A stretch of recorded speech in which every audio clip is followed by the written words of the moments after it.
There are everyday actions to help prevent the spread of respiratory diseases. Wash your hands. Avoid close contact with people who are sick. Avoid touching your eyes, nose, and mouth. Stay home when you are sick. Cover your cough or sneeze. Clean and disinfect frequently touched objects with household cleaning spray. For more information, visit cdc.gov/COVID-19. This message brought to you by the National Association of Broadcasters and this station. Hey guys, Ryan here. And before we get to this week's episode, I have to warn you, it's going to be a movie review episode. I'm joined by my good friend and fellow Mysteries Decoded co-star, Andrew Sanford. And we're going to be discussing the 2013 sci-fi horror film, Dark Skies. So, if you haven't seen the film, press pause on this episode and go watch. It's available on iTunes, Vudu, Hulu Live TV, and Amazon. Give it a watch and then come back for our very spoiler-heavy review in great, probably too much painful detail. But hey, it was a lot of fun, and it is also a super fun movie, and we had a blast reviewing it. And if you're self-quarantined like we are, it's a good way to pass the time and stay connected with people. So, I hope you enjoy our review as we venture bravely somewhere in the dark skies.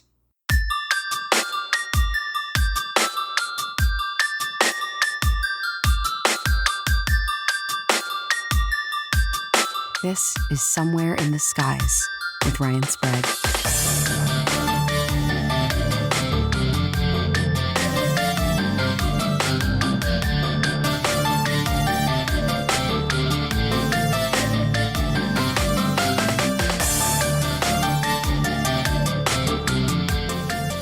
Welcome to a very special episode I am titling Somewhere in the Dark Skies. That's right, today we are going to be reviewing the movie Dark Skies with my good friend, fellow podcaster, cryptozoologist, and all-around just amazing guy, Andrew Sanford. How's it going, buddy?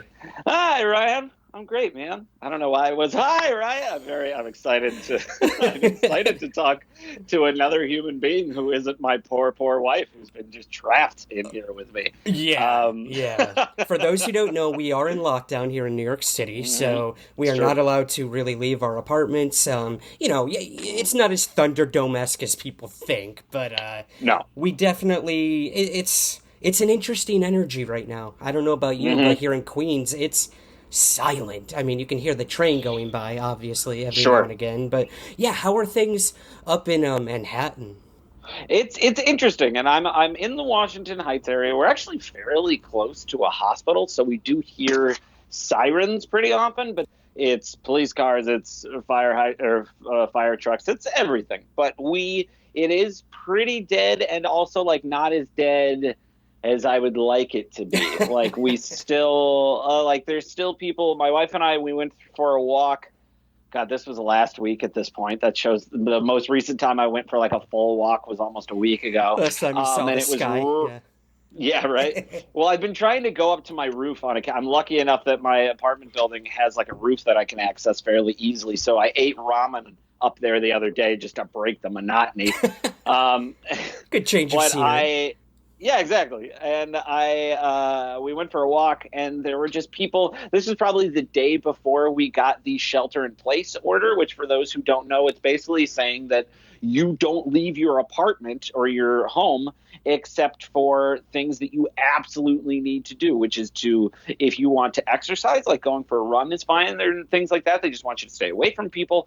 And if you need to go to the grocery store, obviously. Like the next morning, I actually went to the grocery store at 7 a.m. when it opened just so I could avoid being around other people, which I know people usually get up at like 6:30 and stuff like that. My clock is all over the place right now, so it was a challenge, but it was worth being in a fairly empty grocery store. But we go for this walk, and there are people at the park near us playing volleyball on this court. And so they're literally passing around something that they're all touching at the same time. And then lined up on the side as if waiting to play are like 10 to 12 people, not exaggerating, shoulder to shoulder, just standing there waiting to play.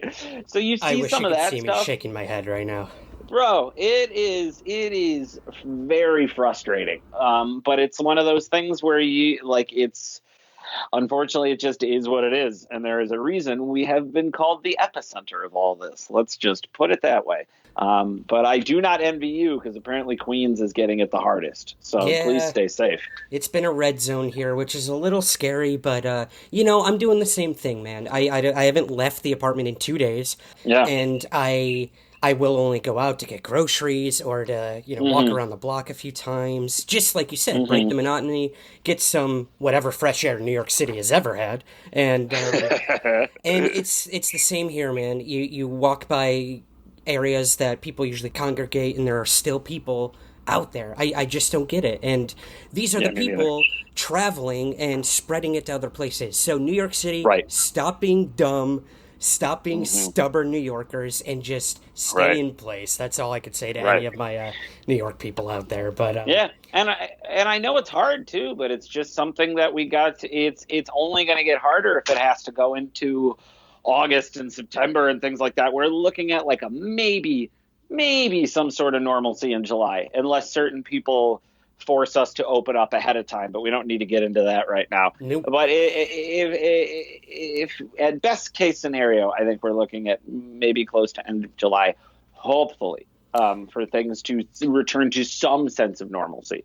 Yeah, maybe the cure I've been working on with vanilla extract and cocoa butter and flour will work. It tastes great. I don't think it's going to cure anything, but I'm doing my best. Oh, good, man. At worst, you've got the trappings of some good chocolate chip cookies going. Oh, that's what it is. just load people full of sugar and flour. Well, before we get to the movie we're going to be talking about, Andrew, I've been seeing you posting a lot about this phenomenon that's going around Netflix right now that I have not checked out, and I got to ask you, man, what is Tiger King, and why should I watch it?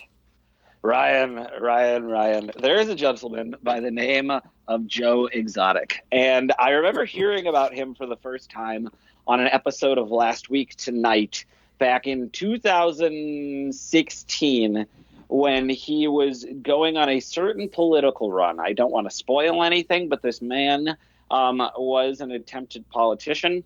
He was also, he owns what he claims to be the largest tiger zoo in North America, or possibly the world, in Oklahoma. And he is very flamboyant, proudly so, has a big old mustache, a mullet, wears fancy clothes, fanciful anyway. And he is, this isn't too much of a spoiler, he is currently in prison. And I originally heard about him about a little over a year ago. There was a podcast called Over My Dead Body, which is a great podcast, who did a special on this man, on Joe Exotic series, which I think they have since taken down, which is smart because I think they're like re-releasing it to just capitalize on the fame that this documentary has brought on. But there's a documentary series currently on Netflix, 7 episodes long. Fascinating watch, incredibly trashy, incredibly crazy, and something that you literally, like, you can't turn away from. And it's got hills and valleys. And I will say, if people can try to re-listen to the podcast, there's elements of the podcast that I liked a lot more. But to see these people and also some other people that they introduce into the story as part of all this it's fascinating. And it was, for those of you who have watched it, my wife and I, when we finished the series, she is just this wonderful, hilarious and supportive person. And she was like, we should dress you up like Joe Exotic and take some pictures. She's like, cause you got a wig. I got some shirts.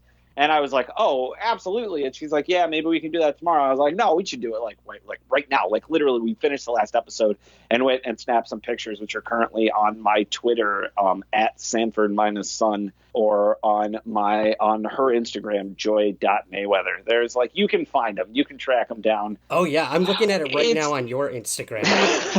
Right. They're incredible, man. I have no words. She's a genius. She is better than my better half, and it's something that Like, she had the idea, and I thought it would just be kind of fun. I was like, yeah, I'll throw the wig on. And she's like, no, we got to tie it back so it looks like a mullet. We got to do this. We got to do that. She taped little safety pins to my ears to make them look like earrings. Like, she went the whole nine. She's a wonderful person. And we've got a budding costume designer in the making. Yeah, exactly. Okay, well, I'm definitely going to check it out. It's next on my list. There's so much time to finally consume more than we could ever possibly consume. But oh, hell yeah. Looking forward to it. But getting back to your podcast, now you are a master of horror review podcasting. You do a month of this every October. Can you tell us a little about what Shocktober is? Yeah, absolutely. So my podcast, Half White Son of a Black Man, is usually we take an improv spin to the news of the week. Me and my three main hosts, who are currently Mikhail Page, Aaron Lee Schmoyer, and Jamie Lamchick, three very funny people.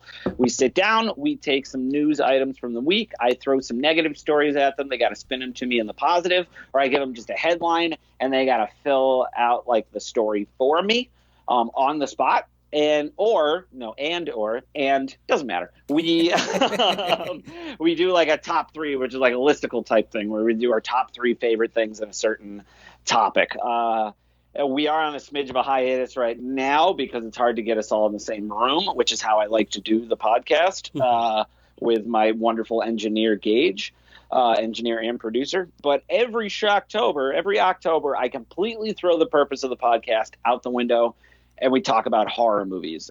This year in particular, Mikhail and Jamie, and this was before Jamie joined as a full-time host, came on and were on almost every episode. They had to watch several, some very scary, some not so great horror movies, and then sit down and talk to me about them, and they are not big horror movie watchers themselves. I think the most horror movies Mikhail has watched has been doing the podcast. Back through the years, the podcast is over 5 years old at this point. That has been my favorite part of doing the show. And if we go back, we've got episodes with you that are fantastic. And we used to do where it would be like we talked about three movies an episode. You and Nick Westermeyer, another good friend of ours, have the record for. There was one episode where we talked about 6 movies. Oh my god! Because I must have blacked that one out of my memory. Yeah, that's fair. Well, we were drinking while we did that one. I remember that pretty specifically. Oh, okay, yes. It's starting. We did that in the office of one of the places I used to work. Yeah. We sat down and we talked about a movie and its remake. So it was like The Fly and the remake of The Fly, Night of the Demons and the remake of Night of the Demons, and Invaders from Mars and the remake of Invaders from Mars. Right. I can't believe I remember all of those. That's amazing, man. Yeah. Some of those I wish I blacked out. Yeah. 4 years ago. Oh, brother. Y'all, if right now, Night of the Demons is currently on Amazon, I believe. It is not a good movie, but it is. Can I swear on the show? Absolutely. It is batshit crazy, that movie. So if y'all want something that is just going to like be so insane that it takes your mind off of things and you're currently social distancing, go on Amazon Prime or just I'm sure there's an easy way to find it. Find Night of the Demons. I believe it's 1988. It tries to be tongue-in-cheek and it just does not work.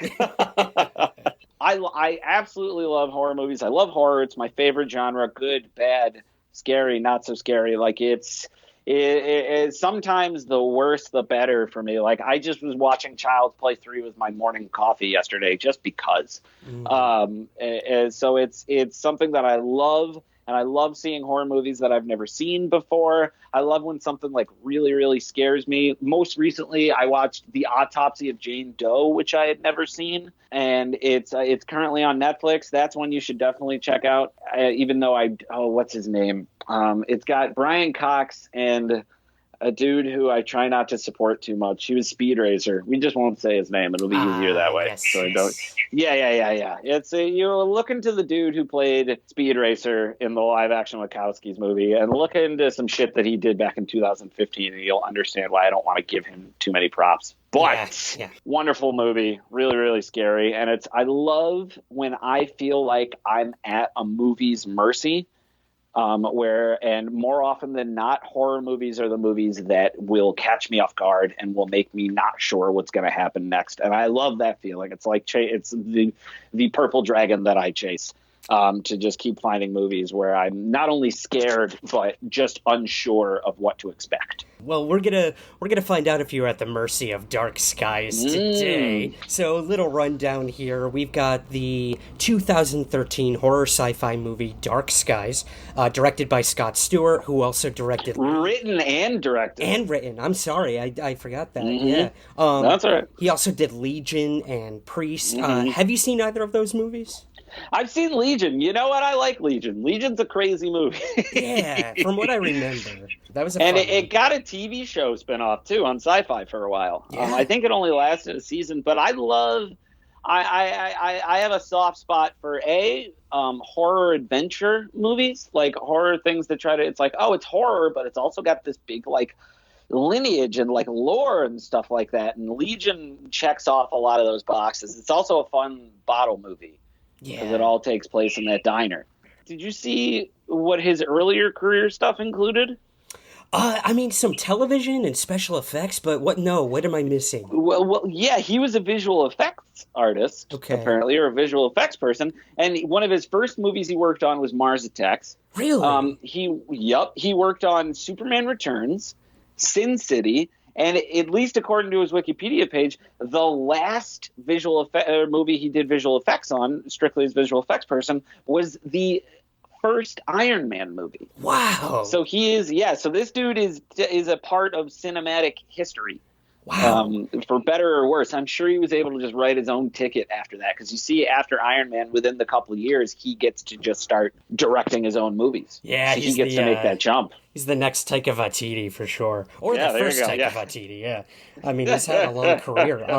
This movie was produced by Jason Blumhouse Productions, and Dimension. I forgot that. Yeah, it's got the Weinsteins in there too. Ooh, okay, we won't go there. We're gonna forget that part of that. Yeah. Who do we got? Yeah, Kerry Russell, who was just on Broadway, Josh Hamilton, Dakota Stewart, and holy shit, J.K. Simmons. So we know that's what we got to look forward to. But I got to ask before. I was wondering if you could give us the official synopsis, Andrew. But have you ever seen? I would love to. Have you seen the movie before?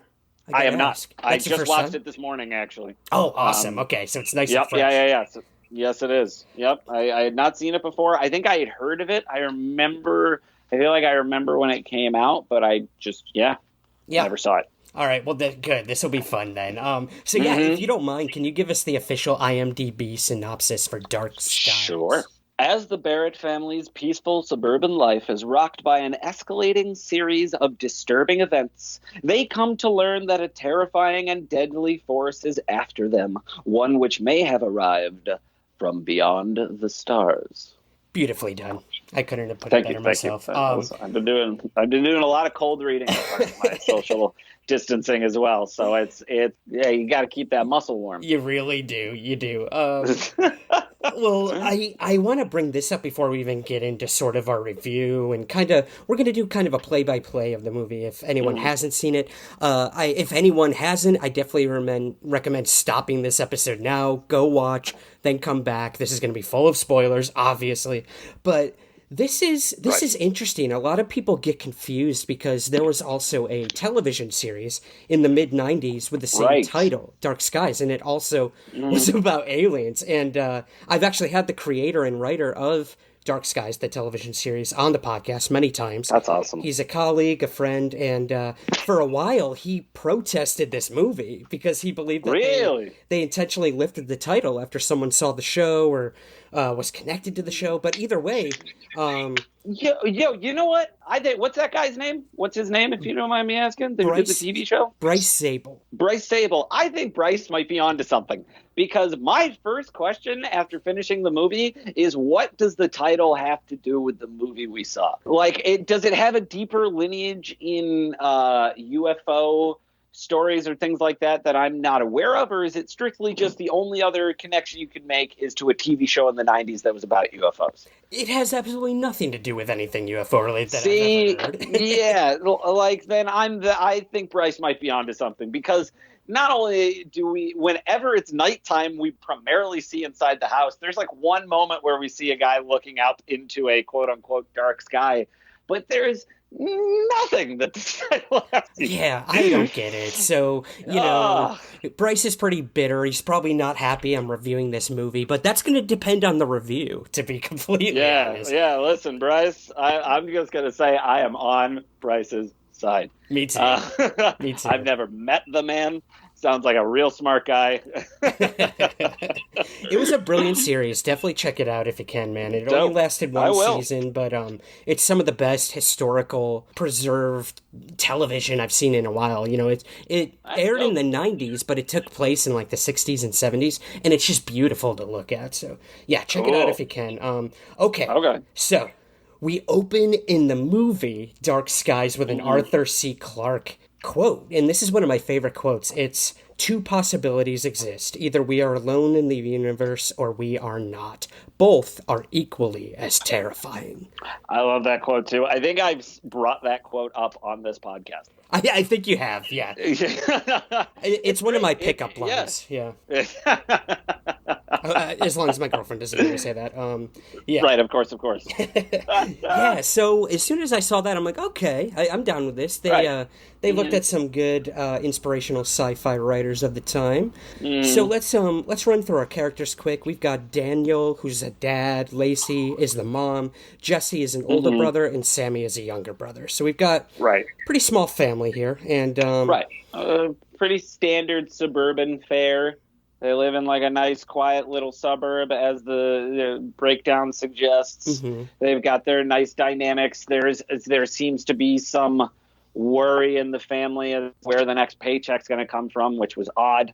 But that's, we get a pretty standard family dynamic in this movie. Typical white suburban family at their finest. The brothers get along really well. They have this really strong bond. They talk to one another at night over walkie-talkies and from across their bedrooms, which we'll get to. This plays a big part in the movie. But then you have sort of this deterioration of the parents who are kind of falling apart, The dad's unemployed. The mom is carrying the family.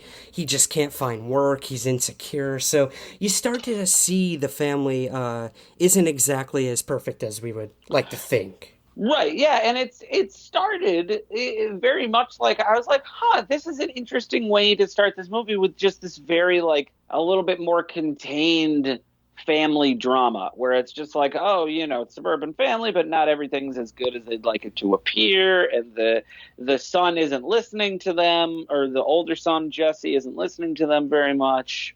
It seems like he has a hard time fitting in, but yeah, there's this dynamic between the parents where they're freaked out because the dad's unemployed. I think there's one point where the mom is Carrie Russell's trying to work on something, and the dad's like, "Come on, put it away," and she's like, "No, we need this," because she's a real estate agent. So it's like it's quick to establish that everything is not happy at home already.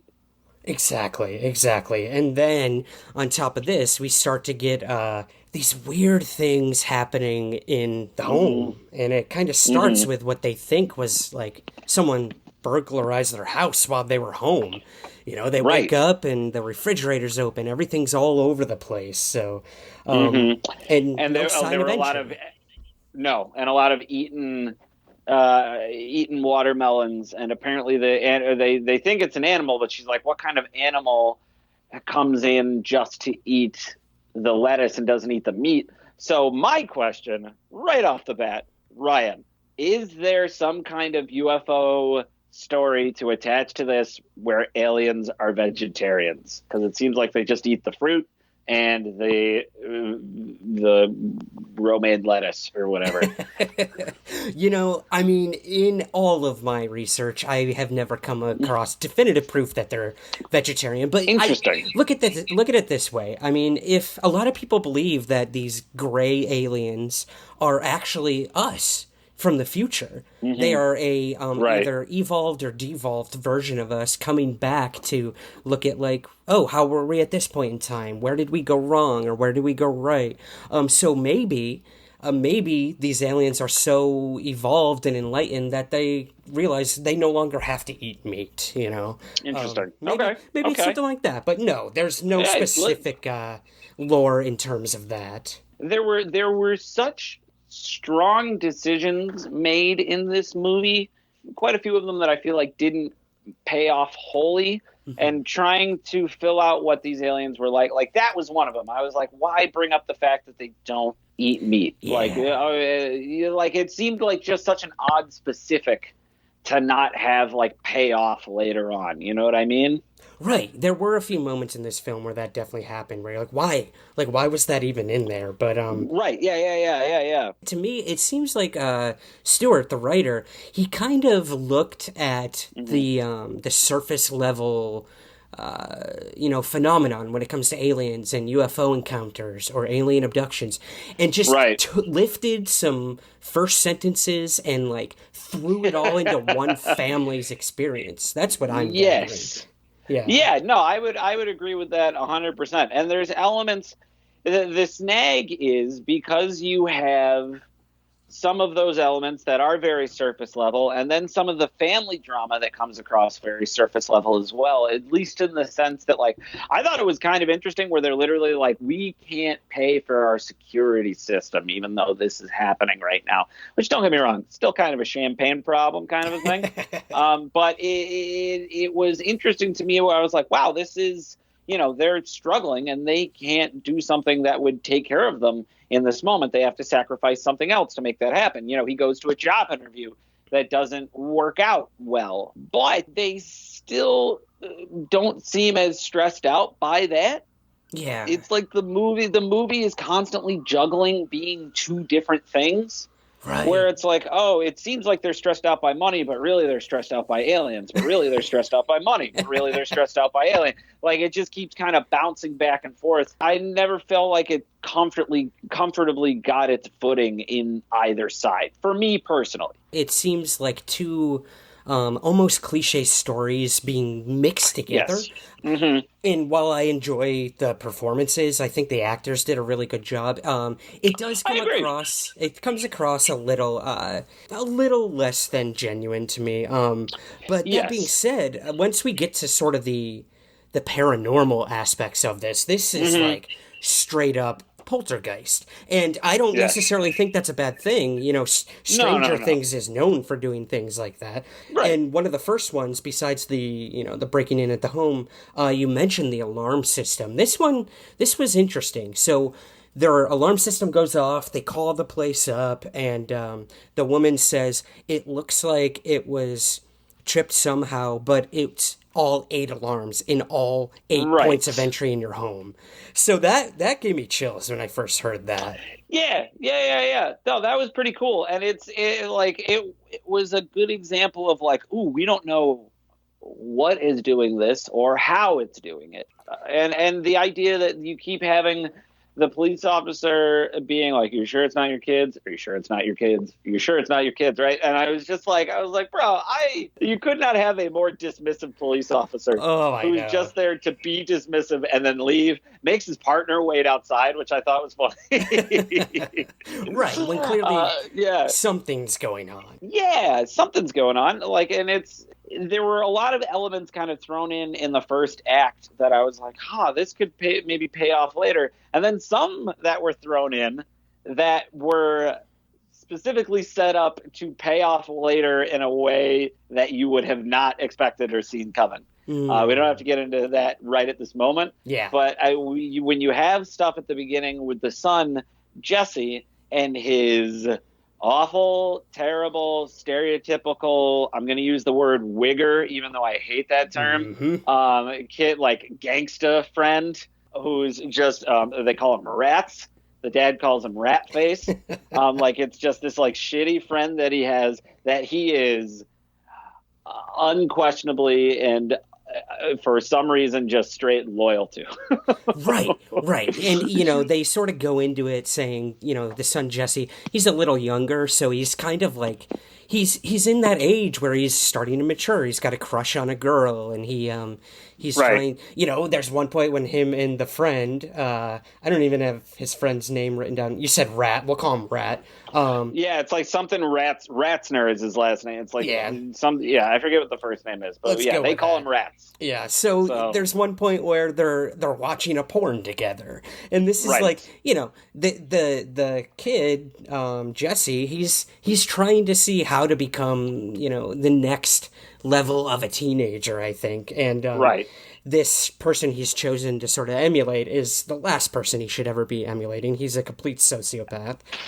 Yes, this is funny. So the second sort of, or maybe third, I don't know at this point, there's so many, sort of paranormal-esque moments in the film is Carrie Russell, the wife, is at home, and she's looking out the window, and then a bird crashes into the window, and then another, and then another, and then another, and literally hundreds and hundreds of birds start just basically dive bombing into their home, all dying, and just, it's complete pandemonium. It's very unsettling. What did you think of that scene?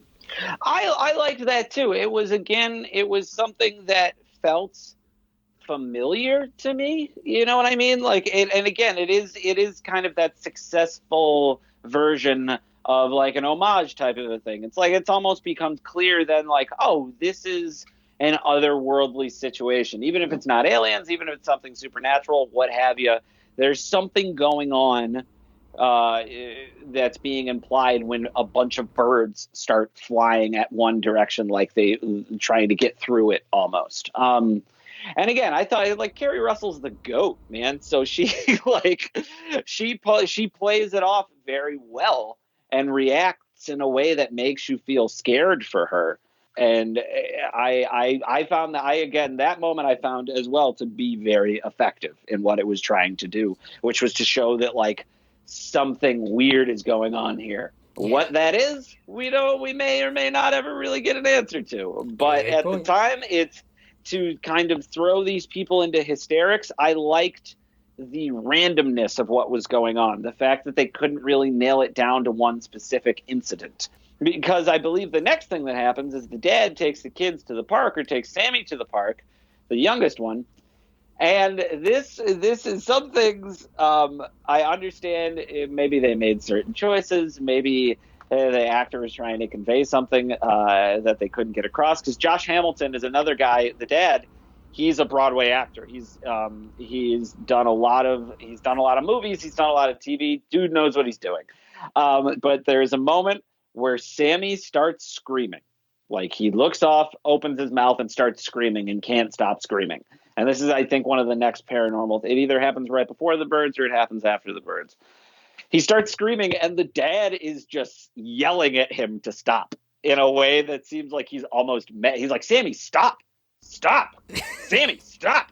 And I was like, bro, you're not concerned right now? Your kid just pissed his pants in public and started screaming. Yes, that's right. Yeah. Yeah, like, it was just one of those moments, and maybe they could have, we see later on that it's hinted that the dad may or may not be abusive, or like, at least that's what people, like, it's almost seems like the things doing this are trying to make people believe that he's abusive for some reason, or at least that's the misconception that happens. So it could be planting the seeds for that, but I really doubt it.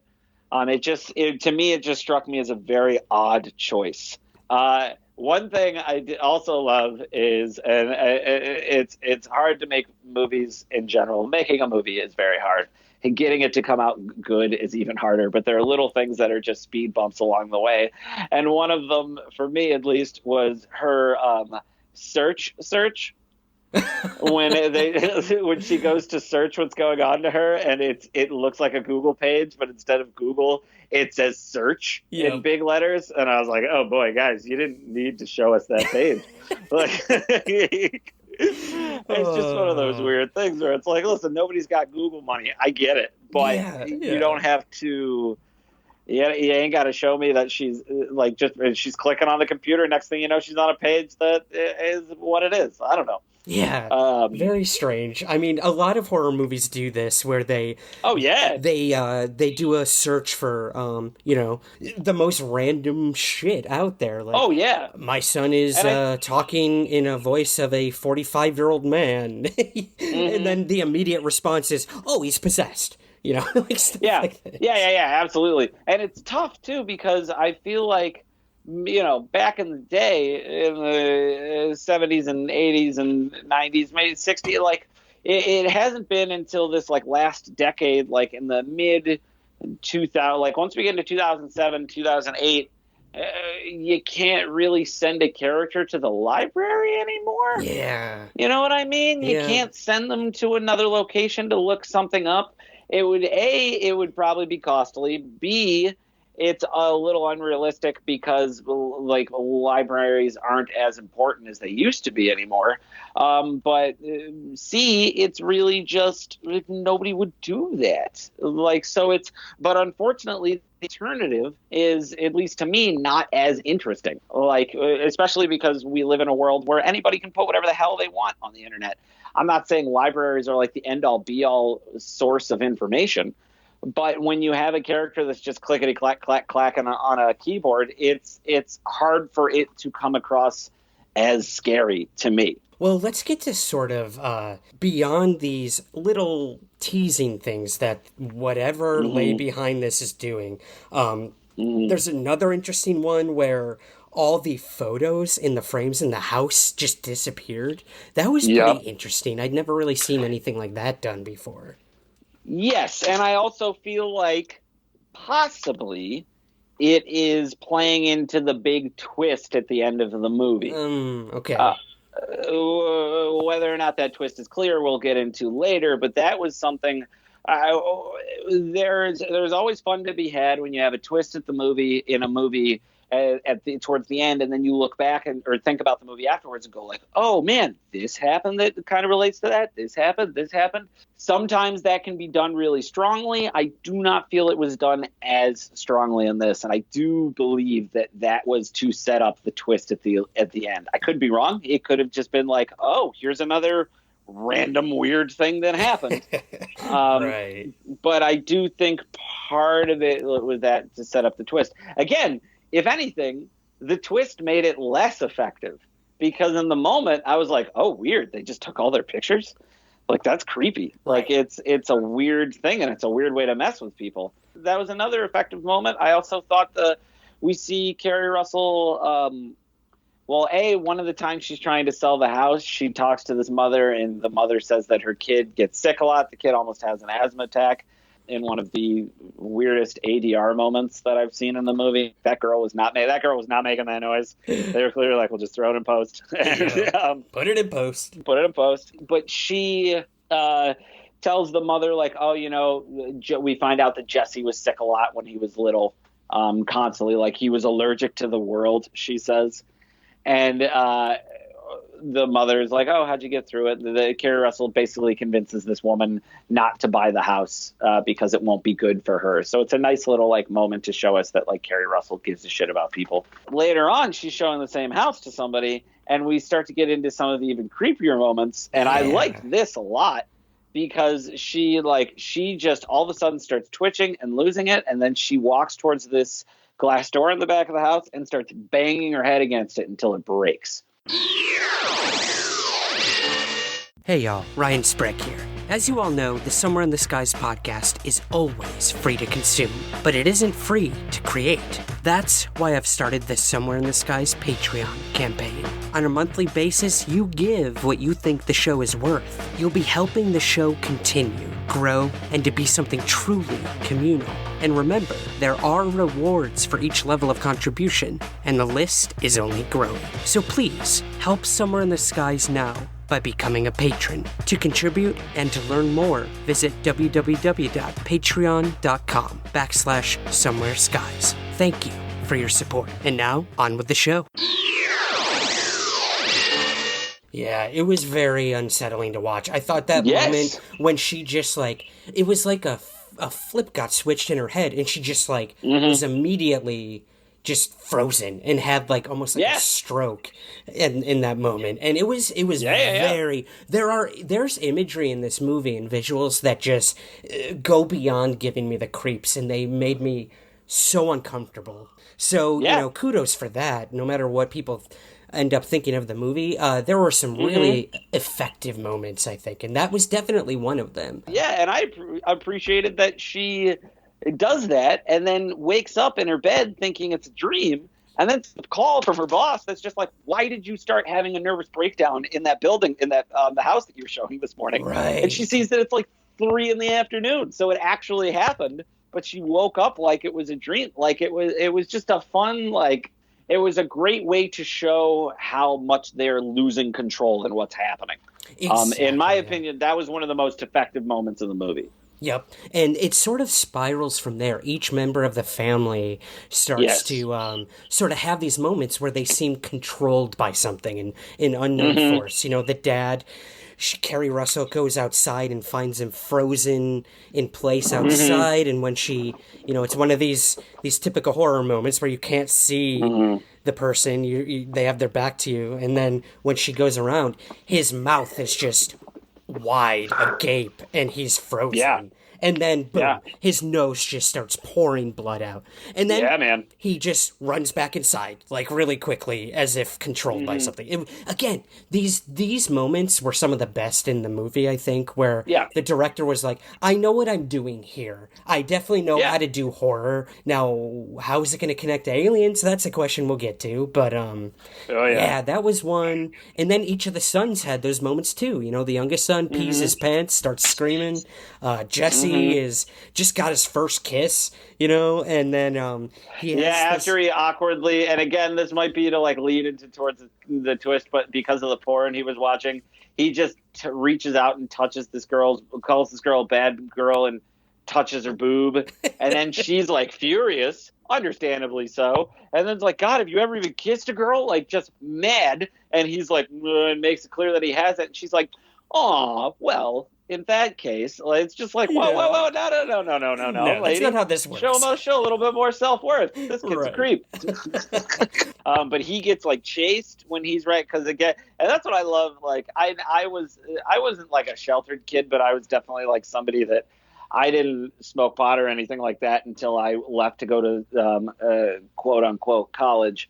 But I like to see a kid that's like 13 years old, that this kid's friend, pull out like a bong and a huge bag of weed and just be like, yeah, let's rock, man. I was just like, what is this? Oh, we have to go back and, you know, since we're talking about the friend, during this scene where the birds all crash into the house, you know, like the people show up who deal with like outbreaks or whatever. I think it's the EPA, right? There we go, the EPA. No, yeah.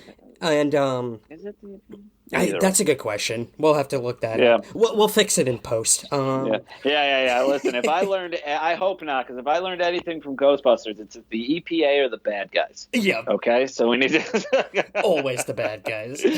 Always the bad.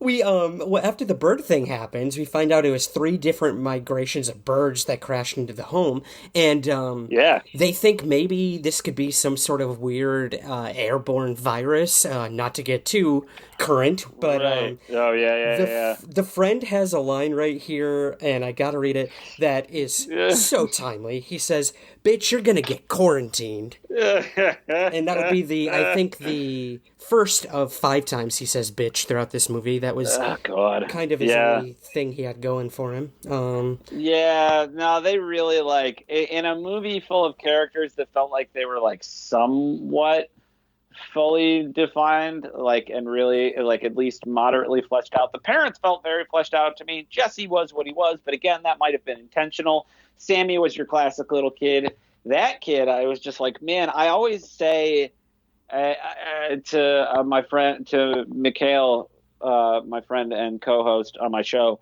Hollywood has no shortage of shitty 10 to 13-year-old kids that have red hair and freckles, and this kid is no different. I don't know what it is. it's like they got a factory that just spits them out. Yeah. But look over the last like 30 years, and you will just find kids that are from even, I would say, 8 to 13, redhead and freckles, and they are always the worst. You just always make these kids shitty.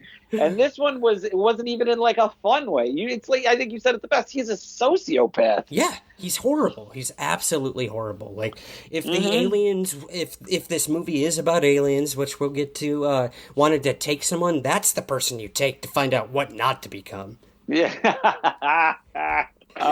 Because then we see him shooting poor Jesse with an aerosol rifle. What the hell? Because it's funny. Yeah, and then Jesse starts floating in the because whatever. It's at this point that the movie really started to go off the rails for me. Okay. Because this happens moments later. Jesse he's like, "What? He's my best friend." Because then the dad goes over and tries to beat up the rats, like the kid. Yeah. And I was like, okay, that seems like a jump. And then rightfully so gets punched in the face by the dad, and that's all that comes of it. And then, if I remember correctly, order-wise, moments later, the dad has a successful job interview and gets a new job. So all of a sudden, all the family problems are thrown out the window. Yep.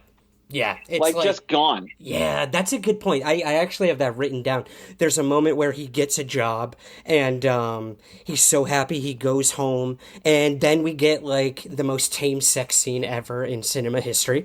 But it's like, ooh, you know what? I might not have gotten that because the version I watched was on Hulu Live, and it's the sci-fi, the version that they show on TV. I saw no sex scene, at least from my recollection. When I'm saying tame, I'm talking like they kiss and then you hear a little like wah wah sort of. Oh, gotcha. Okay, cliche, no, I saw that. I saw that. Yeah, fair enough. No, fair you enough. didn't miss anything. But you're right. They sort of all this like crazy, scary, weird shit has happened, and then it's all just forgotten for one night of like, yay, things are okay in our regular lives, but now we got to deal with this other shit. Which it seemed like an odd choice. Like, if you're trying to reach a sense of calamity that they're shooting for at the end of the movie, I feel like you don't dismiss the real problems so easily and so readily. They're just like, all right, we got all that human stuff out of the way. Now let's get into the alien invasion. And it's just like, oh, but why? So what was that stuff for? What did we go through all that for? Exactly, yeah. Well, we'll get to that. But I do want to mention, too, Daniel, the dad, he is, he's really trying to not believe that any of this stuff is paranormal or weird or unexplained. And he even ends up getting security cameras installed. I don't know how that happens if, they have no money. But he gets these installed to look in every room. And this is where one of the first kind of big, I guess, alien abduction tropes comes in. He's looking at these videos, and they all go static for a moment, and there's a half an hour missing on the videos. Now, this is a very common occurrence in alien abduction that we call missing time. So, yeah, what did you think of that moment? That was another one where I was just like, at that point, it was almost a little too late for me. Like, I felt like that should have happened a little bit earlier on. At that point, I was like, all right, clearly something weird is going on here. I forgot that they even had the security cameras. Speaking of, like, weird, that was a lot of cameras. It was like 8 camera screens. Oh, yeah. That's a lot of cameras to set up in your house when you can't afford the security system to begin with. I know. It's like straight up Walmart or something. Yeah, exactly. Sitting there like Ozymandias. But he's... that one, like, while it was like fun, and I hate to compare things to other movies, but that was a moment where I was like, I've seen this done better. It felt like less like an homage. I say what you will about the movie. There is a moment in the M. Night Shyamalan movie Signs where you have the alien reveal, or the alien caught on footage reveal, and it walks across the screen and kind of looks almost like Bigfoot. Like, walks across the screen at this, like, birthday party and just looks dead at the camera. And it's, like, this very unsettling, like, whoa, this, like, pop moment. And in this, at that point, like, because it's so blurry and he's literally just seeing this blur, like, it's like him realize that moment feels like it's for the audience when we already know that there's been somebody else in the house. Like, I feel like we had already even seen one of them at that point, like, because the kid sees one or something, or Carrie Russell thinks she sees one in the kid's room or something figure, like that. Yeah. Like, yeah, exactly. So we already know we had that moment, and yet it lingers on there like that's information that we need. But we know that already. It's fun, and again, he's playing it up as best as he can, but it's, as far as moving that plot line forward, I was like, nah, we already, like, we know this. Yeah. We got it. I get that. From a structural standpoint, I think, yeah, it was a little too late. Someone like me who's knee-deep in abduction lore, like, it was our moment of, like, oh, good, they got something right. Like, missing time is a huge part of all this. Yeah, absolutely. And I think that there are ways that they could have shown that, like, the missing time element almost, at least for me, gets lost in the, like, oh yeah, a half hour went past, but what you really want to know is, like, look, there's something standing in his house at like 8 different points. Right. And I was just like, well, no, the missing time is the interesting part, like, at this point. That's a good point, yeah. Because I do agree that that's interesting, and it's cool to, like, I was wondering how many, if you had to say, like, in a percentage between 0 and 100%, what percentage of the alien stuff that happens in this movie is based on things that have happened in real life? Almost all of it. Really? 100%. The problem, though, is that it's all happening to one family in, like... Gotcha. I'm talking, like, decades and decades of small, subtle things happening to quote-unquote experiencers, and it's always like one of these elements, or maybe two. Again, this is where I think the writer just looked at all the bullet points of alien abduction and said, I'm putting them all in one movie on, like, you know, maximum drive. Yes, I mean, it's crazy. We have the markings behind Daniel the dad's ear that he finds, and then these weird geometric shaped wounds on one of the kids. Now, yeah, these are actual, these come from actual accounts of people, and I've seen them. I've seen implant incisions, and I've seen markings on people's bodies that are perfect triangles or, octagons or almost like crop circles dug into a freaking person's skin. It's very unsettling. Whether or not it came from an alien or an alien abduction was involved, it's fascinating that the human body could create something like that, or if a human being self-inflicted themselves in that way, too. Right. Yeah, and I guess that leads to the point, too, which is because they spread themselves so thin with all these different, like, ooh, this kid's got bruises, this guy's got a thing behind his ear, there's birds, there's all that. Well, when you get to the climax, there's nothing for them to really hang their hat on, because they go so many different directions that it's hard for that to, like, focus at the end. I think now would be as good a time as ever to talk about when they try to go and get some advice. About all this. And we get our sweet J.K. Simmons scene, who I just have to assume is good friends with Jason Blum to some extent, because Blumhouse did do Whiplash. Okay, that makes sense. Which was his big, like, one of the biggest movies I can't remember if he won an Oscar for that. He at the very least got nominated. Wow. But that was one of J.K. Simmons' career roles. So I'm sure Jason Blum was like, listen, man, you come in, we give you this much money, you just score. Sit there. And then you go home. Yeah. So, I mean, okay, so he is, I guess, basically, the family's sort of accepted at this point that there is definitely something going on, and because of Carrie Russell's Google searches, or searches, as it were, she comes to the conclusion that it's alien abduction. And the husband finally is like, all right, I'll entertain this. I can't deny what I've seen and experienced.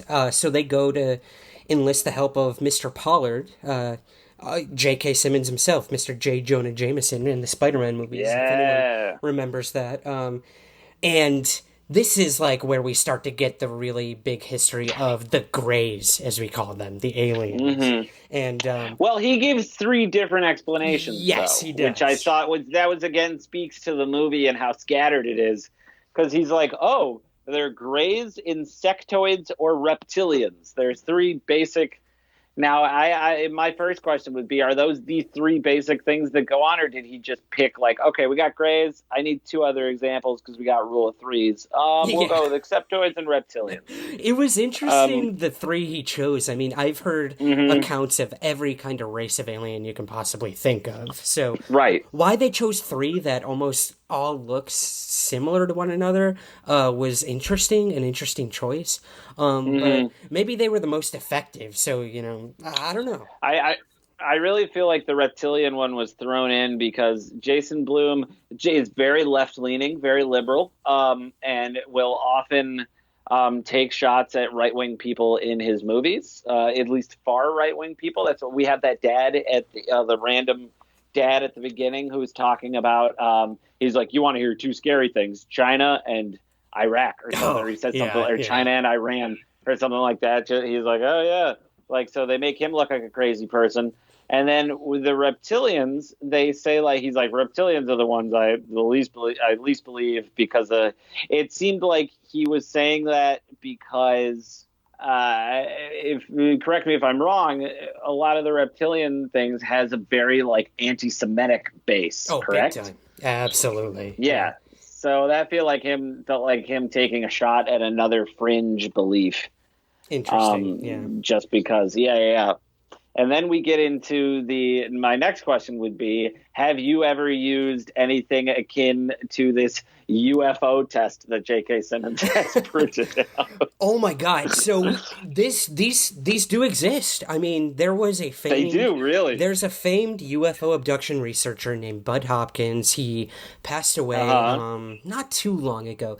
But, I mean, hundreds and hundreds of people would come to this guy. He lived in Manhattan, and they sought him out. He would hear out their stories and record it, and he started to compile like a list of like questions to ask if you think you've been abducted by aliens.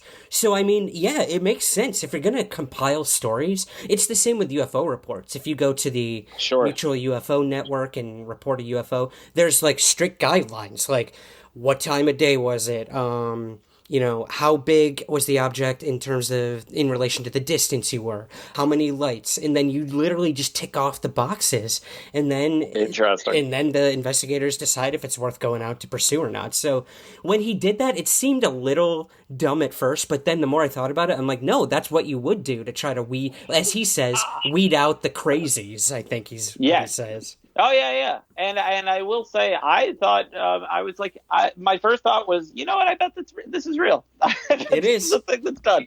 It totally seemed so on the nose that I was just like, you know what, I bet you there was somebody who did this. So, yay, good, I was right. Yeah, you were right. Another thing I wanted to add, which I thought really warmed my heart, was the state of Mr. Pollard's apartment. It is like littered from wall to wall with UFO photos and the strings connecting like every conspiracy tinfoil hat person's dream. And seeing it somewhere else besides my own apartment really put it into perspective for me, to be completely honest. So recently I've let my girlfriend start to redecorate our place so that people will actually come over. So yeah, that was cool to see. I'm like, okay, so this is what happens when you get too obsessed with this stuff. Good to know. Yeah. And I will say, before we move on from him, I do want to say I have lived in quite a few apartment buildings in New York City since I've lived here. Some big, some not so big. Some like 7 floors high, some like 3 floors high. I have never been in an apartment building that was as noisy as his building. When they are standing outside of his door to go into his apartment, when they meet him there, he comes back from the grocery store, and there's just this ambient chatter going on throughout the building, and it was such an odd choice to me. It was almost like he lives in a hospital or a school, and maybe I missed something, and he does. Yeah. But it was like it felt like he lived in a building that was just buzzing with people out of their apartments talking to each other and Right. walking the halls and just Who talking. does It was that? so strange. I couldn't even tell you what my neighbors look like. I mean, I never see them. Nobody ever interacts, you know. It's that's a good Right. point. I didn't think about that. So strange. That is really strange. Okay, so Daniel and what's her name? Lacey. They sit down with him. He starts going through the list of like, I'm gonna see if you guys are actually abducted. And the more he ticks things off, the more he realizes, and they realize, yeah, like this is what he thinks is going on. And he decides it's the Greys, which is the most common alien in abduction lore. These everyone knows, you know, gray body, big black eyes, skinny body as well. Yeah, very iconic. And it was interesting to hear him describe like what they do and their place in all of this. I thought that was creative. They're almost like these the worker bees, I guess, of the alien races. Yeah, absolutely. And I liked the whole like they're like, well, why did he choose us? And they choose us. And he's like, I'm fucking fine now, man. Like, Yeah, that's a good point. It's like really, there's no rhyme or reason to it. Right, because, you know, a lot of these people who are abducted, they say, like, oh, I was chosen for a reason, or I was special, there was something unique about me they wanted to experiment with, and this Mr. Pollard tells them straight up, there is nothing special about you people. Like, they take who they want when they want. But, again, almost all of that is done away with the twist at the end. Yeah, Oh, we're getting so close, and I know the people listening are like, just get to the fucking twist. We will. We will get there. We will get there. We will get there as fast as the movie decided to get there. What was the other thing? Oh, he found... This is where we kind of seep back into the relationships between the family. He tells them, you can't stop this from happening, but your best defense is to stay unified. They use fear, and that's how they take one of you. They clearly want one of the people from your family, and they're going to fuck with you until they get the person they want. So don't be scared, don't give in to that, and stay unified. So now we have the family having to sort of... They've gone through all this crazy, traumatic, weird stuff. Now they got to be a family again. So this is kind of, as we're inching towards, I guess, the climax of the film, it's now the 4th of July. At this point, Daniel, he has boarded up the house. He buys a guard Which I really dog. don't get. From him being able to see clearly that these things just appeared in his house instantaneously. Like, I don't understand why he put the boards on the windows, but then I don't think the movie understands as well. You know what I mean? Yeah, that's a really good point. And he gets a shotgun, and I was like, okay, I kind of get this. And then they go and get a dog, like an attack dog, and I'm like, okay. It's very primal, I feel like. We've resorted back to, like... Yeah. You remember that time I told you about the Hopkinsville Goblins case? With the, you know, the floating alien goblins, and the family was shooting at them, and they terrorized this family. Like, there was a lot of callbacks to that in this movie, especially in the last scene, where I think the movie Signs also got a lot of its inspiration as well. This, you know, remote area where a family is being hunted or terrorized by these aliens. Now, in this movie, it's not a remote area. They live literally within feet of other people. And that's my next question for you, Andrew. So it's the 4th of July. There's clearly people outside doing fireworks and everything. And then you have this family holed up in their house waiting for a pending, like, alien invasion of sorts. So, I mean, the juxtaposition there is interesting, but I don't think it was well thought out either. No, I feel like it was just a lot of the stuff in the last, like, 20, 15 minutes felt like it was like, all right, we are just going to barrel through to make this ending as explosive as possible. Here's all these set pieces. Here's a shotgun. Here's a loud dog. Here's boards that can be stripped off the walls and have the screws come out and stuff like that. It's 4th of July, so we can have fireworks going off. Like, it felt like they were like, we need to make this finale bombastic. There's not a lot of substance, but at the same time, I will admit I did fall victim to it. Like, my heart was pounding in these last few minutes, because you're right. They throw everything at you. It's clear the family cannot stop this force.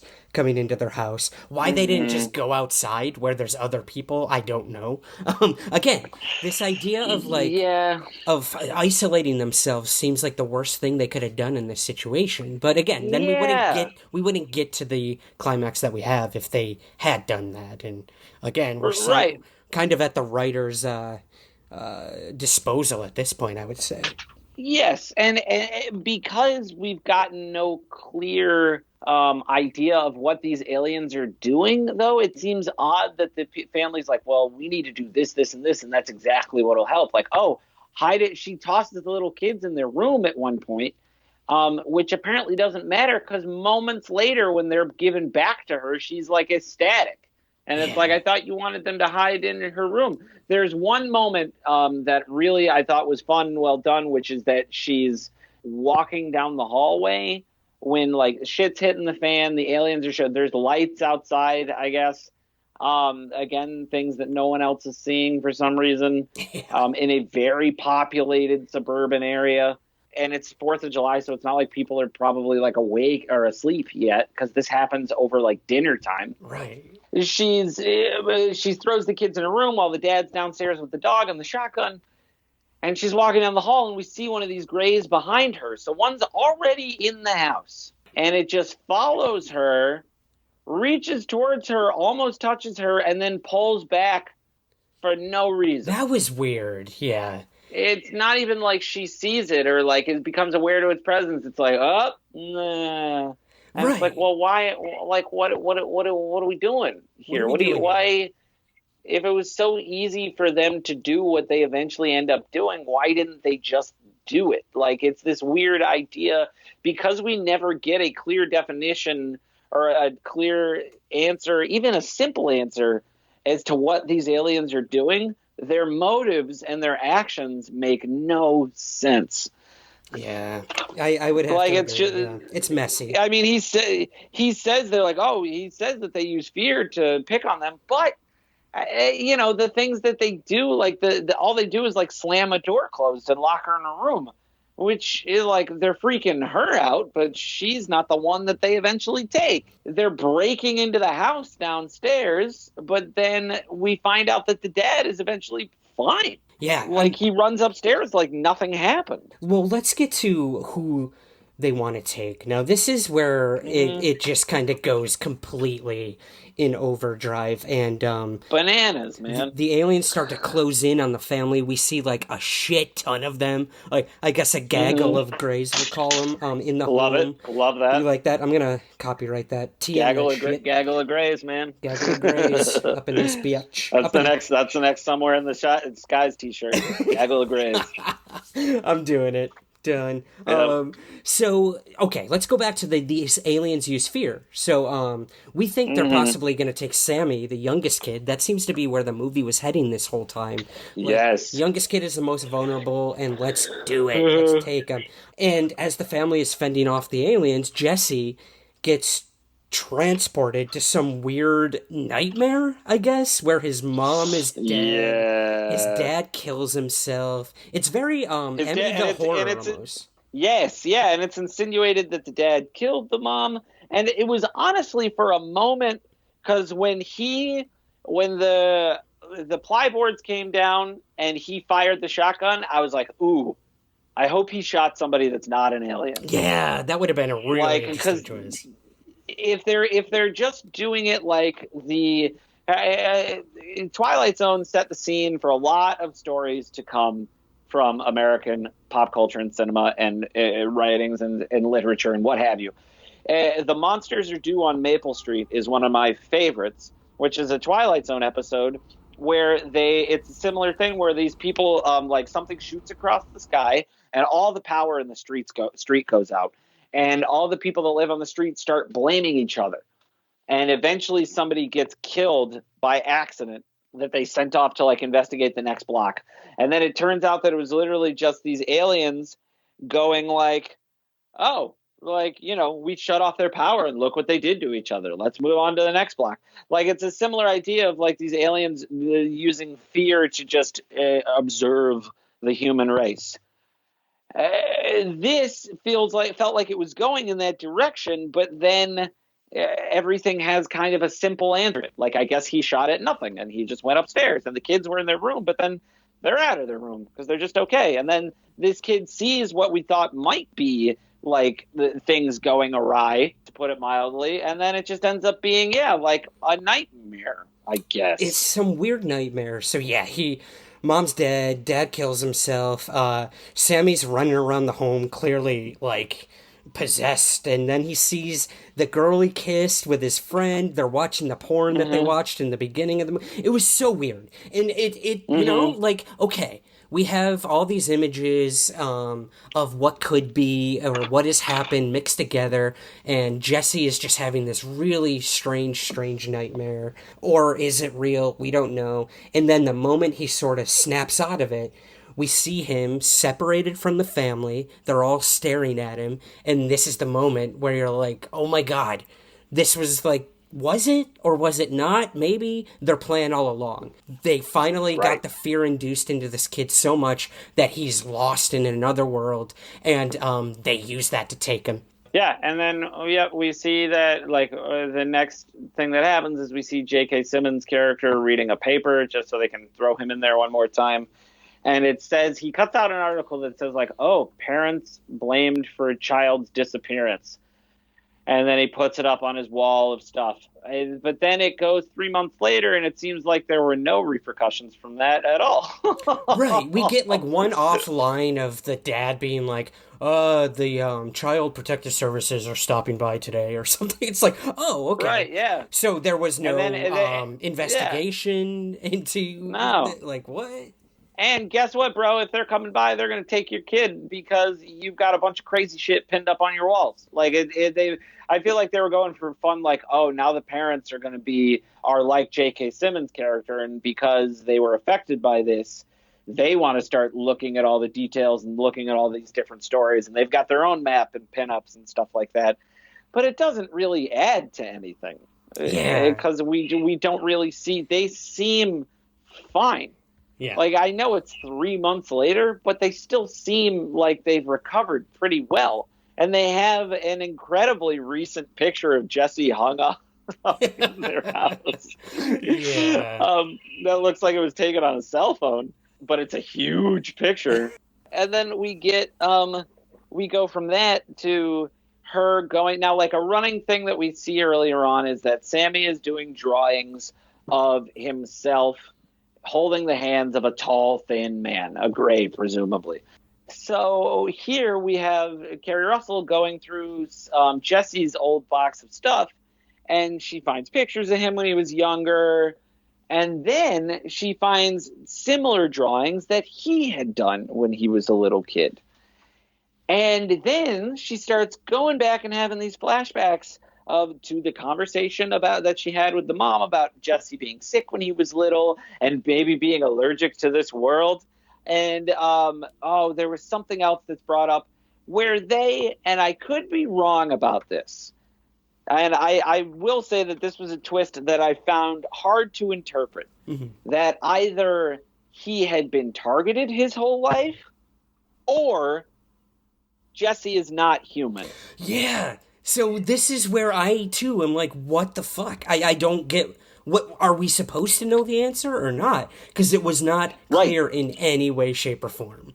At all. And then when I started to look back, I was like, I think it's erring on the side of him not being human, because most of the stuff about his character is him adjusting to being a teenager, but you could just have that be interpreted as him adjusting to being a human being. Yeah.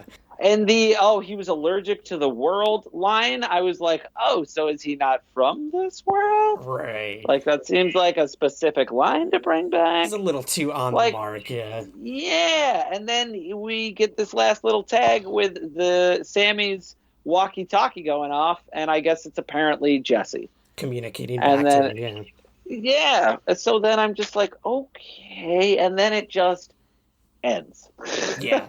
Yeah, so, I mean, we are left with the question, was Jesse an alien? Were they coming back to get him? Or was he some sort of... there's a lot of research done in the abduction realm where people believe they're taken, and either from men sperm is taken or women their eggs, and they're creating these alien human hybrid programs where they want to see how we mix with one another. Or was he, an alien put into a human body to learn how to become a human? Like, who? Right. It's too much, and it's too big for this movie, to be honest. Yes. So, Big time. why they decided to do this twist at the end, I don't know.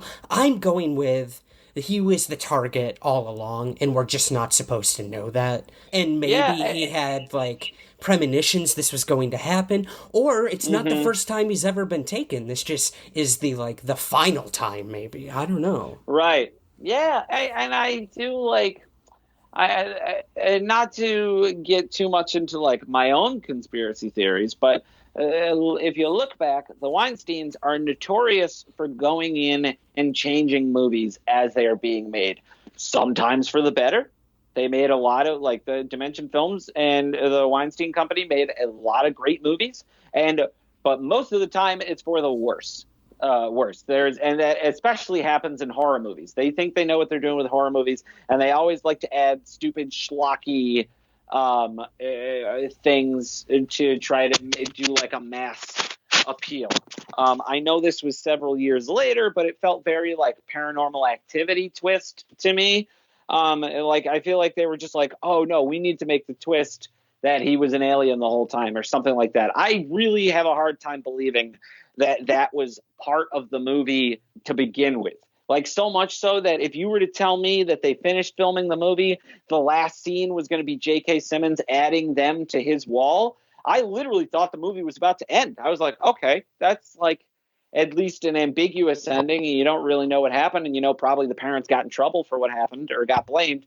But instead, they like doubled down and try to give an extra explanation in a scene that seems very thrown together, as if to just give like a big twist scare at the end. And it is just not effective. It's not. It didn't work. I thought overall, like, I appreciated trying to make a alien abduction horror movie. Yeah. Oh, there's a lot to work with there, and I Yeah. think they had some of those elements in there. Like, you're feeding on a fear that some people actually have. It's just like making a horror movie out of a possession story. Like, there are things people, everybody, or a lot of people have a friend who knows a friend who was abducted, or has a friend who knows somebody who was possessed. Like, there's a lot. That's a deep well to draw from. And I think that they probably had the best intentions, but because I feel like I would be very surprised to hear that this director and writer is a UFO person. If you were to tell me, like, oh, this guy actually knows a lot about UFOs and UFO phenomena, I would be surprised, because, like you said, it's really more of a smorgasbord of things. Like, he went in, took like one sentence, and then was just like, well, I'm going to throw this in because that's kind of cool.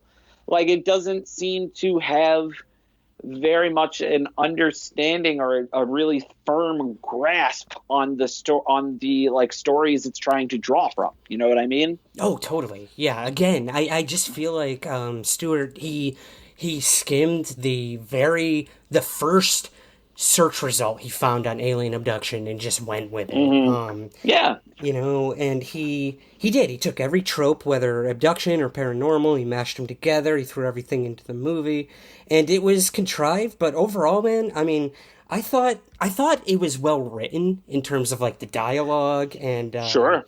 It had a good build, mostly up to the climax, and looked great. It looked good. It was very slick, and it had a style. The acting was good. I thought all the people did a really good job. Pretty tremendous. It's you got like the main. I always love when you like the main actors were fantastic, and you even get somebody like J.K. Simmons come in and giving a very reserved and grounded performance. I feel like any other movie, and usually any other actor, would take that opportunity to be like, all right, here's the crazy that believes in everything. And instead you get this guy who's like almost like weary and burdened by the information that he has, which I really liked. Like he's just like, yeah, sorry, this is probably what it is. I've seen this before. Look, I got this behind my, like, he's got this horrendous scar behind his ear. Like there's, instead of being like, ooh, like he's just very, very grounded. And I think that is a testament to the director and the style that he was going for, and the kind of acting choices that he was trying to stick with from his actors. And I agree. Like there was a lot of those decisions were very strong. It's just the story itself was just kind of a little all over the place towards the end. Well, let's look at the Rotten Tomatoes score for this movie. We've got a 41% by critics ouch. and a 49% by audience. So, oh, wow. Say what you may about the movie. Well, personally, Andrew, out of a rating system of grays, what do you give this movie out of 1 to 5 grays? 1 to 5 grays? I would give it probably 2 grays. I would want to give it more, but there's so much about a movie. The hardest part of any storytelling is sticking the landing and hitting the ending, and you want all these elements to try to pull together to make a cohesive story that becomes as satisfying at the end as it may have been at the beginning. And don't get me wrong, that is not easy. It's not an easy thing to do. But when you have a movie where you sit there and you get invested, and I really was like, I was on board until we got into the third act. And then I started to be like, wait, what movie is this? Like, what's happening here? And because the elements leading up to it were so scattered, it not only had a hard time bringing things together, the ending made some of the elements that we had experienced before worse, in my opinion. Yeah. And not as satisfying. The ending of this movie, I think, did it a great disservice. Joy, my wife, came out into the living room at one point when I was watching it. We were towards the end, and I remember her being out there, and at one point she heard me. I forget what the moment was, but I audibly started laughing. Oh no! Yeah, exactly. And that's. Listen, again, I don't want to disparage anybody on this particular movie. I usually have no problem taking shots every now and then. I really think that there are a lot of elements in this movie that just got out of people's hands, maybe. And who knows? I wasn't there. And I've never made a movie of a big budget. This movie costs $15 million to make or something like that. It's not an easy feat to accomplish. But when you have this story, it felt like the whole story, they could have taken another pass at the script before they started shooting. You know what I mean? Absolutely. Just something to really bring everything to it's just to take some element, maybe even if the birds came back, maybe if we got some more explanation as to what was going on. But it felt like they left things purposely vague so they could just go bug nuts at the end. I knew we could use the word bug nuts at some point in this. I always try. Well, that's, you had What about you? What about you? 1 to 5 grades? Yeah, me? I'm going with, I'm going to go with a 3 grays out of 5 on this one. It was enjoyable, suspenseful, couple good jump scares, but it was, like you said, it was pretty cliche, and it relied heavily on all the films that came before it, I think. Yes. But overall, I'd recommend this to people just looking for a fun, scary alien film to pass the time. Oh man, something to watch on a Saturday afternoon. That's it warmed my heart that I have Hulu Live TV. No big deal. And baller. I was able to watch this because it's available on demand through Hulu Live TV through Sci-Fi. And while the Sci-Fi channel has become something markedly different than what it was when I was growing up, it was fun to when I was in grade school and stuff like that. Saturday afternoons when I would have nothing to do, put on Sci-Fi, and they usually had on some cheesy. Sometimes not so great, sometimes cult favorite horror movies and stuff like that. So there was something a little bit like heartwarming about that, to be able to sit down and watch a movie that I ended up thinking was so-so, but like a fun kind of cheesy horror movie, and it said sci-fi right in the bottom of the corner, and I was like, you know what, this is nice. This is like, Yeah. a nice little nostalgia punch. Absolutely, man. I mean, it brings me back to the days of like Mystery Science Theater 3000 and watching that on Sure. Saturday and Sunday mornings. Like, I could Mm-hmm. definitely see this movie eventually making it to like riff tracks or something. Oh yeah. Oh, I didn't think it was that bad. Oh, not that bad. No, it wasn't. But Yeah. I could see them finding a lot of fodder in there to deal with. Yeah. But I think when it comes down to it, when it comes to this movie called Dark Skies, I would suggest people go watch Dark Skies, the television series, Boom. or I had another guy on the show who made this homemade. It was literally the first found footage film ever made, long before Blair Witch and everything else that came before it. It was called Incident. It was called McPherson Tape, and it was a home video of a family during Thanksgiving. And their home gets invaded by aliens, and they get abducted. Ooh, A lot of where elements. can I find that? Go on YouTube, McPherson Tape, Oh, nice. type it in, and then UPN actually remade it into their own version, directed by the same guy, Dean Alioto. He's a good friend of mine and a UFO researcher and a filmmaker. And he made, this is a funny story. I'll go through it quick, but he made this movie on like little to no money. He brought it to the distributor, and the distributor's place burnt down to the ground, and they lost like the entire film. Oh. Somehow, somebody got hold of it before this happened, and it started making the rounds in the UFO community. Someone put it out there and said, this is an authentic home video of a family getting abducted by aliens. That's how convincing it was, dude. For like 20 years, this movie was going around, the conspiracy realms in the UFO Without this community. dude's knowledge? Yeah, he had no idea. He had absolutely no idea. Wow. And then somebody contacted him eventually and was like, hey, man, that movie you made, like, it's huge. It's actually, like, a big thing in these niche communities of, like, conspiracy nuts and UFO people. And he was like, oh, my God, are you kidding me? He's like, well, I need them to know it's not real. So then he started going around and telling people. And then UPN remade it, literally a shot-for-shot remake of it, with Dean Alioto directing it, with like actual actors and stuff. Not to say the actors in the original weren't real actors. No, I but feel you know what I mean. Sure.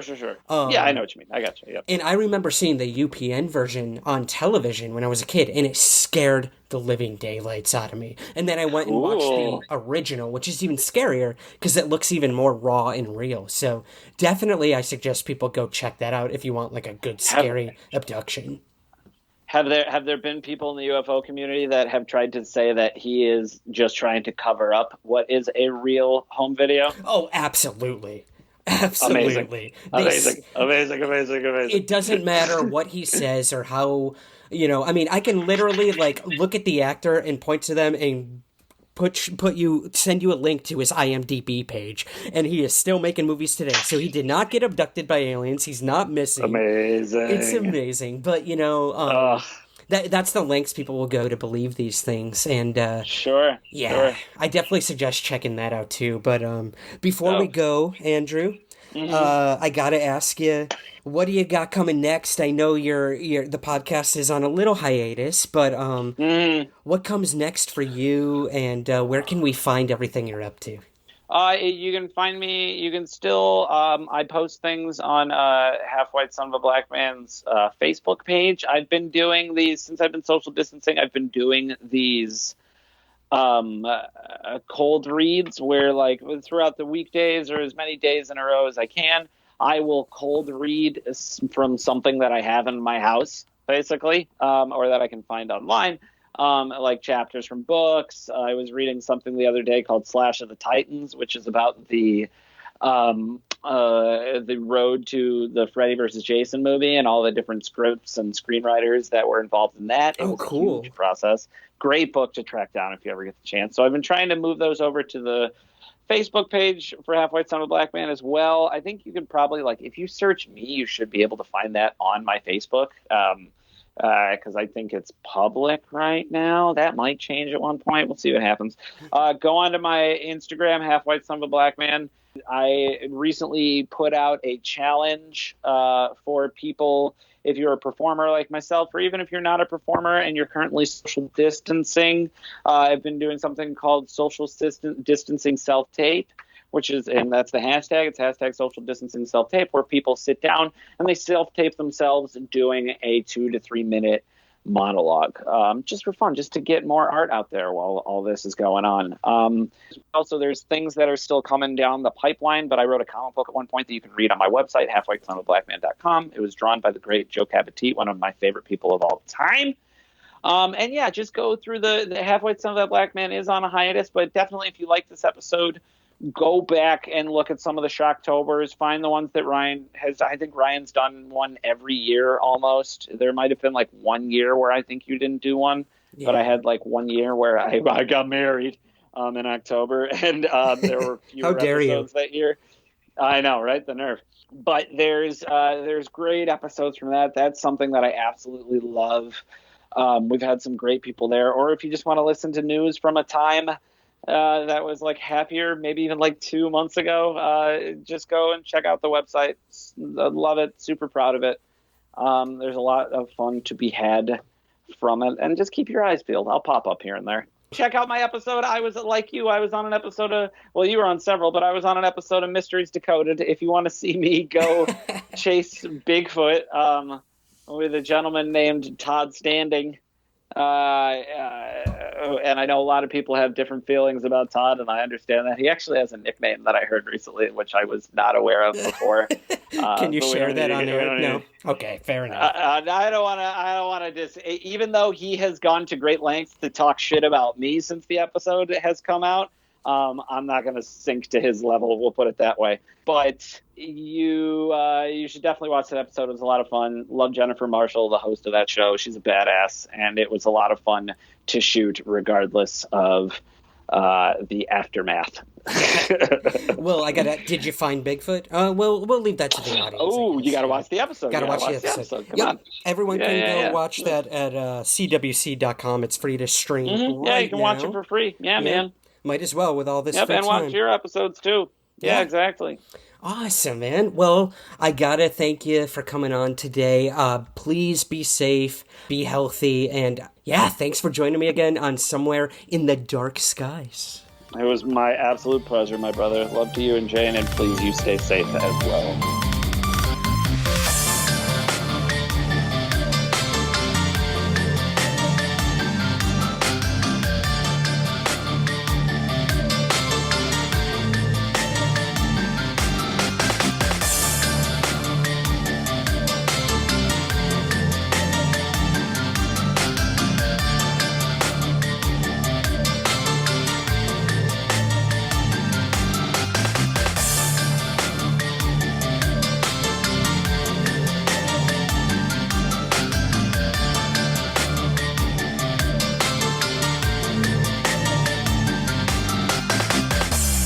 Somewhere in the Skies is produced by Third Kind Productions in association with the Entertainment One Podcast Network. To learn more, visit entertainmentonepodcast.com. In reality, UFOs are seen by people from all walks of life every day all around the world. They've also been officially investigated by the U.S. government and by governments of several other countries too. That's just a small element of what makes the strange UFO topic so incredibly fascinating and fun to explore. That's what we do on the UFO podcast, Unknown.